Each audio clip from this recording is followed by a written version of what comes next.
मैं Ashutosh Sharma are class के YouTube channel पर आपका स्वागत करता हूं। आज हम लोग जैसा कि हम लोगों ने पहले एक्टिव वॉइस और पैसिव वॉइस बनाना सीखा था, तो उसी में सभी टेंसों को हम लोग अब बारी बारी से पढ़ेंगे। प्रेजेंट इंडेफिनिट टेंस आप लोग जानते हैं कि यह हाई स्कूल और इंटर दोनों की दृष्टि से बहुत इंपॉर्टेंट है। इसमें जो पैसिव वॉइस होगा वह आपके पास इंटर में ट्रांसफॉर्मेशन के अंतर्गत और हाई स्कूल में या क्लास 10th में आपके पास ऐसे ही दिया गया है या पैसिव अलग से दिया गया है। तो आइए देखते हैं सबसे पहले present indefinite tense. Present indefinite tense होता क्या है कि जब कभी भी वाक्य के अंत में ता है, ती है, ते है आए तो वाक्य होता है प्रेजेंट इंडेफिनिट टेंस और इसकी सहायक क्रिया होती है एक्टिव वॉइस में। क्या एक्टिव वॉइस में इसकी सहायक क्रिया होती है डू या डस और वर्ब का कौन सा फॉर्म? फर्स्ट फॉर्म और उसमें यस या क्या होता है? यस होता है। उसके बाद जो पैसिव वॉइस होता है, जो पैसिव होता है प्रेजेंट इंडेफिनिट टेंस, उसकी सहायक क्रिया होती है इज या तो आर या आपके पास एम और वर्ब में थर्ड फॉर्म होता है। वर्ब में कौन सा फॉर्म? थर्ड फॉर्म होता है। तो आपने जाना कि एक्टिव वॉइस में जब प्रेजेंट इंडेफिनिट है तो सहायक क्रिया डू या डज, वर्ब का फर्स्ट फॉर्म यस या यस और पैसिव वॉइस में इज आर एम वर्ब का थर्ड फॉर्म होता है। आइए देखते हैं इसमें सभी आपके पास अनुमान। जब यह अफर्मेटिव में हो, इसमें हो अफर्मेटिव सेंटेंस में हो अर्थात वाक्य क्या हो अफर्मेटिव या सकारात्मक में हो तो उसका कैसे हम पैसिव वॉइस बनाते हैं। जैसे जब एक्टिव में होगा तो उसका फार्मूला क्या होगा? सबसे पहले होता है सब्जेक्ट, उसके बाद होता है सहायक वर्ब का फर्स्ट फॉर्म में यस या ईएस प्लस होता है आपके पास ऑब्जेक्ट, फिर होता है आपके पास क्या? अदर। ठीक, तो यहां से देख रहे हैं आप सब्जेक्ट वर्ब का फर्स्ट फॉर्म यस या ईएस ऑब्जेक्ट प्लस कितना? अदर। आप जब कभी भी पैसिव बनाएंगे, पैसिव जब बनाएंगे आप तो यहां से होगा क्या? ऑब्जेक्ट को सबसे पहले और ऑब्जेक्ट आपका हो जाता है किसमें? नॉमिनेटिव केस में। इसमें होता है नॉमिनेटिव केस में और सहायक क्रिया होती है इज आर या एम होती है और वर्ब का थर्ड फॉर्म और उसके बाद अदर होता है, फिर होता है बाय और प्लस जो सब्जेक्ट होगा यह लास्ट में होगा सब्जेक्ट और किसमें होगा? यह ऑब्जेक्टिव केस में। देखिए केस का मतलब जो आपके पास ऑब्जेक्ट होगा वह नॉमिनेटिव केस में होगा मतलब कर्ता कारक के रूप में और जो सब्जेक्ट होगा यहाँ पर वह कर्म कारक के रूप में हो जाएगा अर्थात ऑब्जेक्टिव केस में हो जाएगा। जैसे हम लोग एक उदाहरण से देखते हैं कि टेल्स अ लाई, वह झूठ बोलता है। एक वचन कर्ता के साथ यस या यस लगाते हैं और बहुवचन कर्ता के साथ यस या यस नहीं लगाते हैं। हम जब कभी भी यहाँ से पैसिव वॉइस बनाएंगे, क्या बनाएंगे? पैसिव वॉइस बनाते हैं तो उसकी पैसिव वॉइस बनाते समय यहाँ से उठाते हैं। कहां से? ऑब्जेक्ट से। ऑब्जेक्ट है कि वह झूठ बोलता है। वह क्या बोलता है? झूठ। तो क्या आपके पास होता है ऑब्जेक्ट, वाट का जो मतलब होता है मीन्स होता है वही होता है ऑब्जेक्ट। यहां से हो जाएगा अलाइव, यस या यस है, एक वचन है तो यहां पर लगाएंगे क्या? Is tell. टेल का थर्ड फॉर्म होता है टोल्ड और बाय ही ऑब्जेक्टिव केस में क्या होता है? ही का ऑब्जेक्टिव केस क्या होता है? हिम होता है। उसके बाद है आपके पास सेकेंड है। जैसे एक उदाहरण और देख लेते हैं हम। जैसे they buy a car, they buy a car, वे कार खरीदते हैं। अगर यहां से बनाएंगे तो हम कहां से बनाएंगे? इसकी पैसिव वॉइस बनाते समय अ कार इज, एक कार है एक वचन इज, बाय का थर्ड फॉर्म होता है bought, P O U G S T bought bye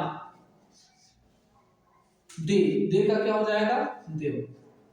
जैसे ही टेल्स लाई, वह झूठ बोलता है, उसके द्वारा झूठ बोला जाता है, या झूठ उसके द्वारा बोला जाता है। ऐसे इसका भी आपके पास क्या होगा, अनुवाद होगा। उसके बाद देखिए, जब कभी भी वाक्य नकारात्मक कैसा हो, नकारात्मक हो, तो नकारात्मक कंडीशन में आपके पास होता क्या है कि सहायक क्रिया के बाद, या आपके पास जो डू या डज है उसके बाद क्या लग जाता है, नॉट लग जाता है। जैसे इसकी एक्टिव वॉइस होती है, एक्टिव वॉइस का फार्मूला है सब्जेक्ट, फिर क्या होता है, फिर डू या डज, फिर होता है नॉट, फिर होता है आपके पास ऑब्जेक्ट, ऑब्जेक्ट नहीं होता, वर्ब का फर्स्ट फॉर्म होता है, फिर होता है ऑब्जेक्ट, और लास्ट में होता है आपके पास अदर।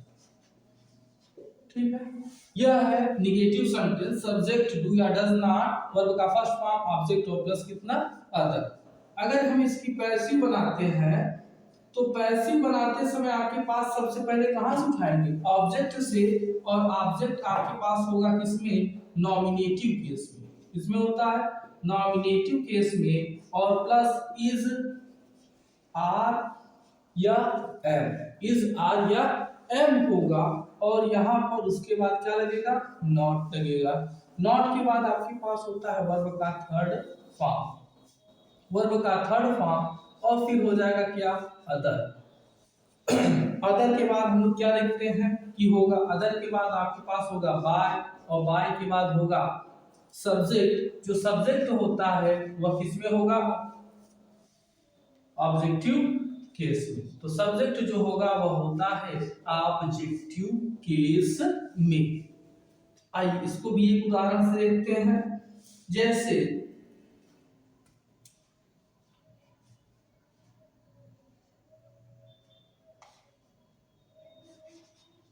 दे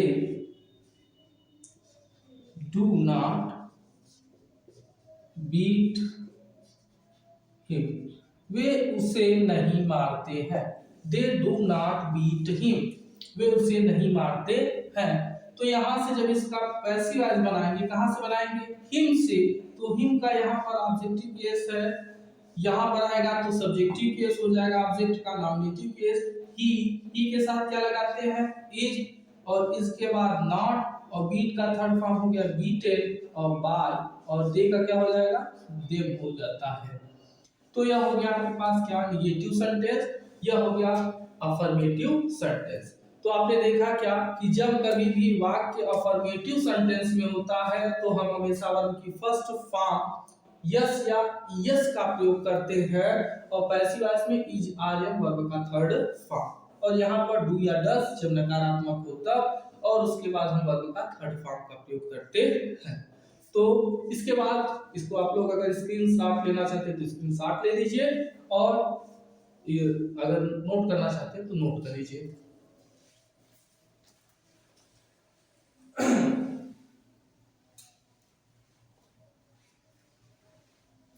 फिर उसके बाद आगे देखते हैं सिंगल इंट्रोगेटिव सेंटेंस। कौन सा सेंटेंस होगा, सिंगल इंट्रोगेटिव सेंटेंस।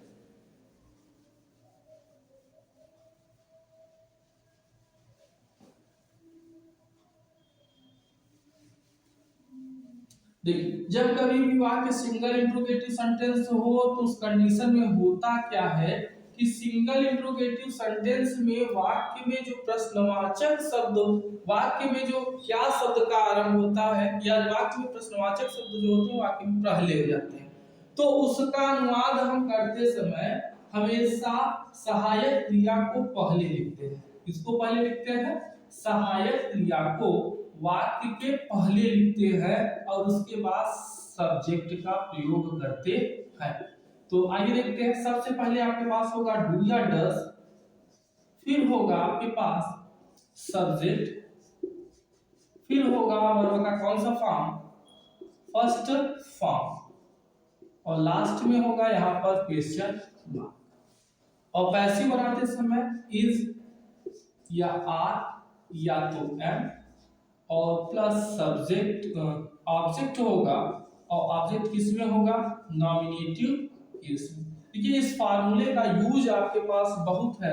इस फार्मूले का यूज क्या है कि आप इसी फार्मूले की सहायता से ही क्या बनाएंगे, अपनी पैसिव वॉइस बहुत ही सही ढंग से बना सकते हैं, या बहुत ही अच्छे तरीके से। अगर ये फार्मूला याद है आपको तो इस फार्मूले को आप प्रयोग करके पैसिव वॉइस बना सकते हैं। अगर अभी तक ऐसे विद्यार्थी जो इस वीडियो को या हमारे क्लासेस को सब्सक्राइब नहीं किए हैं तो ज्यादा से ज्यादा लोगों तक सब्सक्राइब करें, जैसे पैसिव वॉइस की जो क्लासेस है वह सभी के पास पहुंच जाए और सभी लोग इसका लाभ उठा सके। आइए देखते हैं सिंगल इंट्रोगेटिव सेंटेंस, जैसे do you call the police, क्या तुमने पुलिस को बुलाया। तो देखिए इसका अगर हम क्या करते हैं पैसिव वॉइस बनाते हैं तो यहां से आएगा द पुलिस, द पुलिस। अब एक वचन है तो हम यहां पर लगाएंगे इज द पुलिस, फिर हो जाएगा वर्ब का थर्ड फॉर्म कॉल्ड, क्या हो जाएगा कॉल का थर्ड फॉर्म कॉल्ड, और बाय और यू है, यू का ऑब्जेक्टिव केस क्या होता है यू ही होता है, तो यू ही होगा। ठीक है, तो यह हो जाएगा is the police called by you.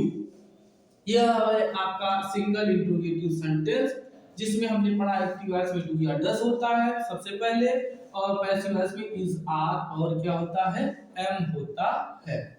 उसके बाद हम लोग देखते हैं डबल इंट्रोगेटिव सेंटेंस। क्या होता है double interrogative sentence. Double interrogative sentence होता क्या है कि जब कभी भी वाक्य के बीच में दोहरे प्रश्नवाचक शब्द या वाक्य के बीच में प्रश्नवाचक शब्द आते हैं तो वह वाक्य आपका डबल इंट्रोगेटिव सेंटेंस होता है। जो भी विद्यार्थी टेंस के बारे में पूरी तरीके से नहीं जानते वह आर्य क्लासेस ट्रांसलेशन टाइप करें यूट्यूब पर और तुरंत आपके पास आप अनुवाद करने के नियम के द्वारा ट्रांसलेशन आ जाएगा और उन्हीं वीडियोस को आप देखकर बहुत ही अच्छे तरीके से ट्रांसलेशन सीख सकते हैं।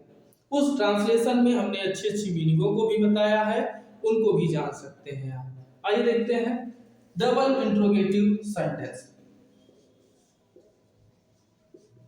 Double interrogative sentence. Double interrogative sentence, double interrogative sentence क्या होता है, एक्टिव वॉइस जब कभी भी वाक्य में क्वेश्चन वर्ड वाक्य के प्रारंभ में आ जाए, क्वेश्चन वर्ड वाक्य के प्रारंभ में आ जाए और डू या डज और प्लस आपके पास होगा यहाँ पर क्या सब्जेक्ट। ठीक है, अब यहाँ पर लास्ट में आपके पास होगा क्वेश्चन मार्क और उसके बाद जब पैसिव बनाएंगे तभी क्वेश्चन वर्ड ही वाक्य के प्रारंभ में होगा। फिर यहां से आपके पास होगा इज आर या एम प्लस आप यहां से ऑब्जेक्ट को उठाएंगे और ऑब्जेक्ट आपका होगा नॉमिनेटिव केस में और यही आपके पास हो जाएगा क्या फार्मूला, पैसिव का डबल इंट्रोगेटिव का फार्मूला। इसको तुरंत नोट डाउन करिए और इसको देखिए, इसका आपके पास पैसिव बहुत ही इंपॉर्टेंट है। पैसिव जैसे वाई डू यू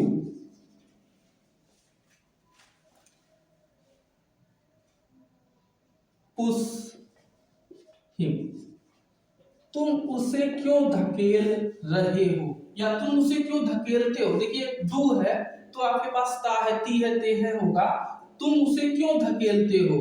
तो देखिए यहां से हम करेंगे क्या कि वाई को सबसे पहले रखेंगे और जो सहायक क्रिया है यहाँ पर हिम के अनुसार, हिम यहाँ आएगा तो क्या बनेगा ही बनेगा और यही का के साथ क्या लगता है इज, तो वाई इज ही और उसके बाद हो जाएगा पुश का third form pushed by you, वह तुम्हारे द्वारा क्यों धकेला जाता है।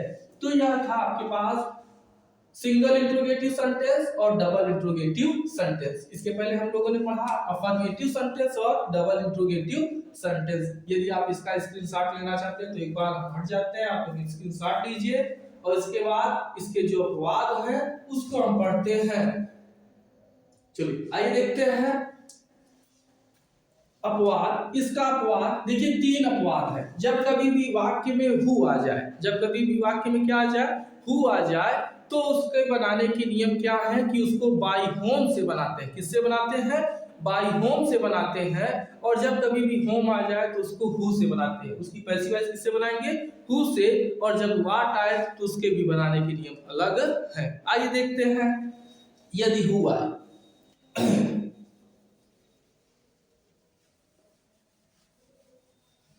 सब लोग क्लासेस को, जो आपके पास वीडियोस जाते हैं, वीडियो को जरूर देखें और इसको वीडियो को स्किप ना करें। देखिए वीडियो को यदि आप स्किप करेंगे, जितना ही स्किप करेंगे आपसे चीजें छूट जाएंगी।